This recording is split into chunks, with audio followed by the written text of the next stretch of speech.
Hi, I'm Gary Bauer, and it's a pleasure to spend a few moments with you. If we haven't met before, I'm a Reagan conservative. I worked for Ronald Reagan for 8 years. I was Undersecretary of Education and then head of the Office of Policy Development at the White House. My father was a janitor and a truck driver. No one in my immediate family had ever finished high school. Yet there I was working for the President of the United States. What an incredible experience.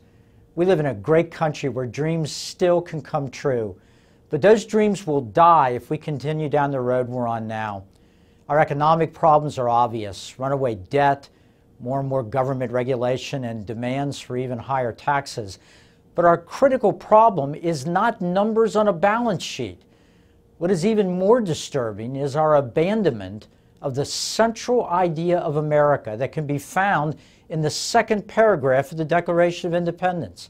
Right at the beginning of that paragraph, our founders expressed that idea with these words: "We hold these truths to be self-evident, that all men are created equal, that they're endowed by their Creator with certain unalienable rights, that among these are life, liberty, and the pursuit of happiness."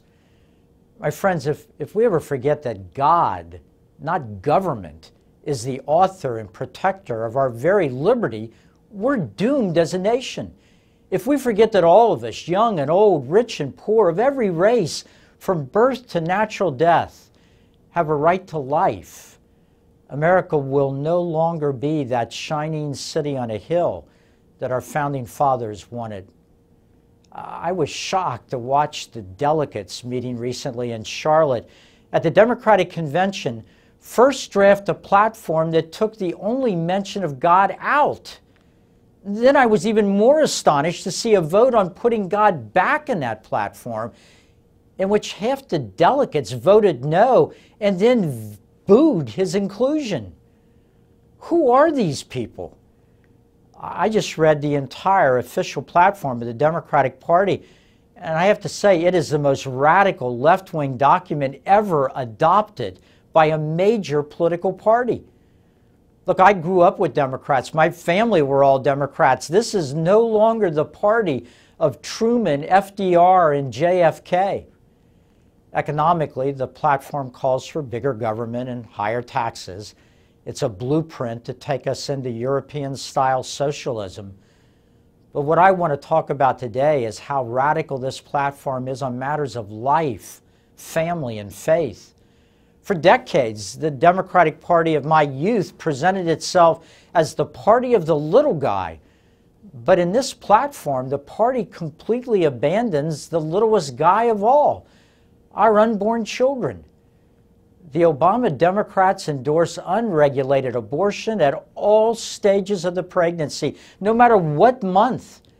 It specifically promises that they will support abortion, quote, regardless of ability to pay. In other words, Obama and the Democrats want you, the taxpayer, to pay for someone else's abortions, whether that morally offends you or not. In the 1990s, Bill Clinton and other leading Democrats stated that they wanted abortion to be safe, legal, and rare. Couldn't we all agree on that at least, that we want abortions to be rare? There should be fewer aborted children, not more. But in Barack Obama's platform, rare has been dropped. I'm told it offended some radical feminists, so it had to go. 1 million abortions a year? 2 million? For Obama and his delegates, the volume of the destruction of innocent human life no longer matters. Politics matters more. In taking this position, the Obama Democrats showed themselves to be far out of step with the American people, Democrats and Republicans, including American women. What about abortions to pick the sex of the baby? Obama says no regulations or restrictions.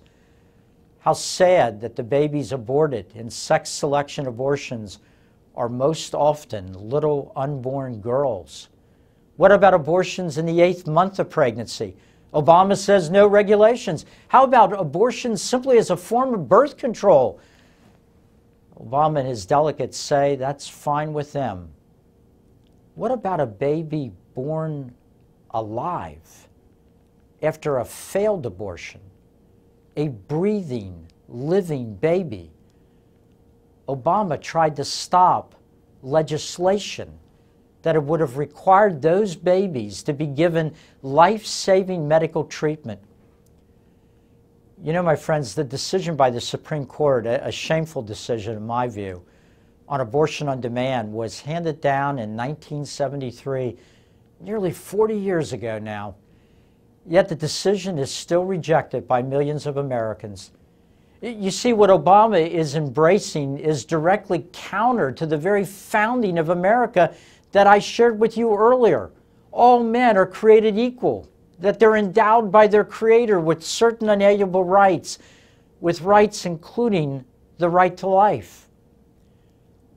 America will never be all it can be as long as women are exploited by abortionists and babies are destroyed.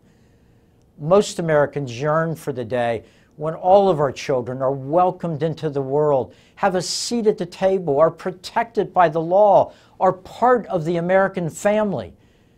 The Obama delegates at the last minute put God back into their platform, but I don't believe that the God who said, "I set before you life and death, now choose life so that you and your children may live," would want to be in that document that so proudly embraces the destruction of innocent human life.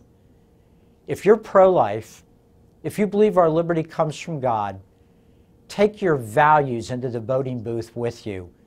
Vote pro-life, pro-family. Vote Romney Ryan.